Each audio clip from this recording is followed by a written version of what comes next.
नमस्कार शेतकरी मित्रांनो, जय सद्गुरू मित्रांनो. कालचे 11 तारखेची अपडेट आहे. राजस्थानमधून कृषी मंत्र्यांनी पीक विम्याचे थेट डीबीटीच्या माध्यमातून ट्रान्सफर करण्याचे संकेत दिले.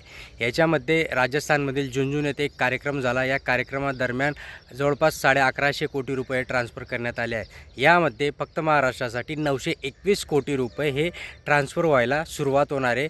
त्यामुळे रब्बी 2024 आणि खरीप 2024साठी ज्या शेतकऱ्यांचा पीक विमा रखडला होता अशा शेतकऱ्यांच्या खात्यामध्ये आता हा पीक विमा ट्रान्सफर केला जाणार आहे. मित्रांनो, तुमच्या खात्यामध्ये पीक विमा आला नाही आला तुम्ही डीबीटीच्या माध्यमातून चेक करू शकता, जेणेकरून तुम्हाला तुमचा जो काही रखडलेला पीक विमा आहे तो पीक विमा मिळणार आहे. आता याच्यामध्ये रब्बी 2024चा आहे आणि खरीप 2024चा आहे. ज्या शेतकऱ्यांनी याच्यासाठी अप्लाय केलं होतं, जे शेतकरी याच्यासाठी पात्र होते अशा शेतकऱ्यांना हा पीक विमा आता मिळणार आहे. मित्रांनो, त्यासाठी अत्यंत आनंदाची बातमी आहे. 2-3 दिवसांमागे हा GR आले होते आणि या GRच्या अनुषंगानेच आता हे पैसे ट्रान्सफर करण्यात येत आहेत. मित्रांनो, चॅनलला सबस्क्राईब करून ठेवा, लाईक करा, शेअर करा. धन्यवाद.